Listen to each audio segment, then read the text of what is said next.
राष्ट्रवादी काँग्रेसमध्ये राज्यसभेसाठी 3 ते 4 नावांची चर्चा होतीये। यामध्ये सुबोध मोहिते पाटील, अविनाश आदिक, प्रमोद हिंदूराव यांच्यासह काही नावांचा विचार सध्या सुरू आहे। मंत्री छगन भुजबळ हे राज्यसभेवरती जाण्यासाठी इच्छुक होते, पण पक्ष मात्र केंद्रामध्ये पाठवण्यासाठी इच्छुक नाहीये। राज्यसभेवरती राज्यामधीलच व्यक्तीला संधी दिली जाणार यावरती पक्षाच्या बैठकीमध्ये शिक्कामोर्तब करण्यात आले। येत्या आठवड्याभरामध्ये पक्षाकडून या नावावरती अंतिम शिक्कामोर्तबही केलं जाणार आहे।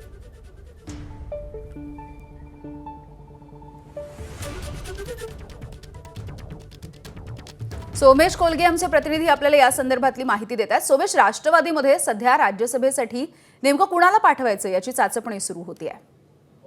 राष्ट्रवादी काँग्रेसच्या सुनेत्रा पवार उपमुख्यमंत्री झाल्यानंतर त्यांनी राजीनामा दिलेल्या जागेवर आज सकाळी निवडणूक आयोगाकडून निवडणुकीची घोषणा करण्यात आलेली आहे आणि या पोटनिवडणुकीसाठी सुबोध मोहिते पाटील जे सध्या राष्ट्रवादी काँग्रेस पक्षाचे सरचिटणीस आहेत, त्याशिवाय अविनाश आदिक, प्रमोद हिंदूराव यांच्यासह काही नावांचा विचार सुरू आहे।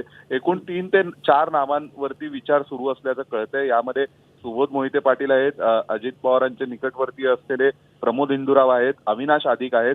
तर यांच्यापैकी कुणाची तरी वर्णी ही राष्ट्रवादीकडून राज्यसभेवरती लागू शकते अशी माहिती विश्वसनीय सूत्रांकडून कळाली आहे। राज्यातीलच कोणत्या तरी नेत्याला राज्यसभेवर पाठवलं जाणार इतकं नक्की आहे। त्यामुळे राज्याबाहेरच्या अन्य कोणत्या तरी राज्यातील नावाची चर्चा नाहीये, परंतु सध्या ही प्रामुख्याने 3 ते 4 नावं चर्चेत असल्याचं कळतंय। त्यामध्ये सुबोध मोहिते पाटील आहेत, अविनाश आदिक आहेत, प्रमोद हिंदूराव आहेत आणि येत्या आठवड्यात पक्षाकडून नावावर अंतिम शिक्कामोर्तब केलं जाणार असल्याचंही कळतंय। अगदीच धन्यवाद सोमेश सविस्तर माहितीसाठी। एबीपी माझा, उघडा डोळे बघा नीट।